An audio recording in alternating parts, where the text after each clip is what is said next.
ನಟ ದರ್ಶನ್ಗೆ ನಟಿ ರಮ್ಯಾ ಪರೋಕ್ಷವಾಗಿ ಟಾಂಗ್ ಕೊಟ್ಟಿದ್ದಾರೆ. ರೇಣುಕಾಸ್ವಾಮಿ ಈ ಪ್ರಕರಣಕ್ಕೆ ಸಂಬಂಧಪಟ್ಟಂತೆ ಈಗ ಅವರು ಒಂದಿಷ್ಟು ಪ್ರತಿಕ್ರಿಯೆಯನ್ನ ಕೊಟ್ಟಿದ್ದಾರೆ.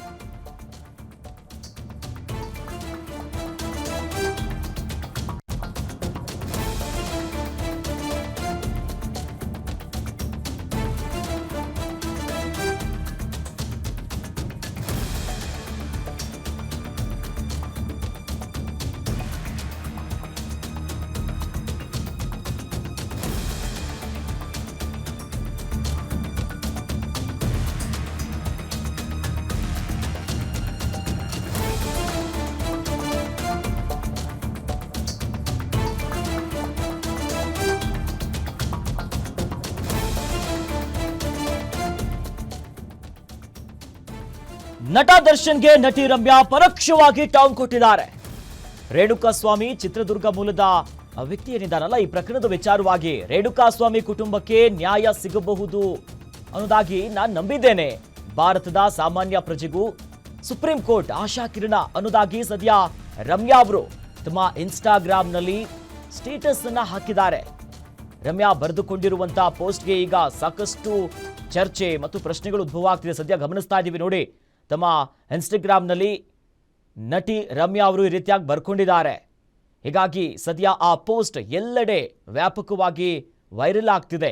ಆ ಮೂಲಕವಾಗಿ supreme court is a ray of hope for the common man of India, ಅಂದರೆ ಆಶಾ ಕಿರಣ. ಸುಪ್ರೀಂ ಕೋರ್ಟ್ ಏನು ಹೇಳುತ್ತೆ ಅದು ಅಂತಿಮ ಆಗಿರುತ್ತೆ. ಹಾಗಾಗಿ ರೇಣುಕಾಸ್ವಾಮಿ ಕುಟುಂಬಕ್ಕೆ ನ್ಯಾಯ ಸಿಗುತ್ತೆ ಅನ್ನೋದಾಗಿ ನಾನು ನಂಬ್ಕೊಂಡಿದ್ದೀನಿ. ಆಶಾ ಕಿರಣ ಸುಪ್ರೀಂ ಕೋರ್ಟ್ ಅಂದರೆ ಆ ಮೂಲಕವಾಗಿ, ಯಾಕಂದರೆ ಇವತ್ತು ನಮ್ಗೆ ಗೊತ್ತು, ಇವತ್ತಷ್ಟೇ ಏನು ಜಾಮೀನು ಅರ್ಜಿಯ ವಿಚಾರಣೆ ಸುಪ್ರೀಂ ಕೋರ್ಟ್ ಅಂಗಳದಲ್ಲಿದೆ. ಅದೇ ವಿಚಾರಕ್ಕೆ ಈಗ ಪರೋಕ್ಷವಾಗಿ ನಟ ದರ್ಶನ್ ಅವರಿಗೆ ಟಾಂಗ್ ಅನ್ನ ಕೊಟ್ಟಿದ್ದಾರೆ.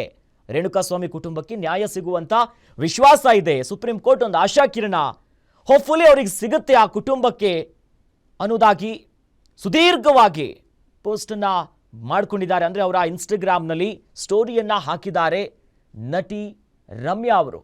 ಆ ಮೂಲಕವಾಗಿ ಈಗ ಸೋಷಿಯಲ್ ಮೀಡಿಯಾದಲ್ಲಿ ಸಿಕ್ಕಾಪಟ್ಟೆ ಚರ್ಚೆಗೂ ಕೂಡ ಕಾರಣ ಆಗ್ತಿದೆ. ಹಾಗಾದರೆ ಟಾಂಗ್ ಕೊಟ್ಬಿಟ್ರ ದರ್ಶನ್ ಅವ್ರಿಗೆ ಏನು ಎತ್ತ?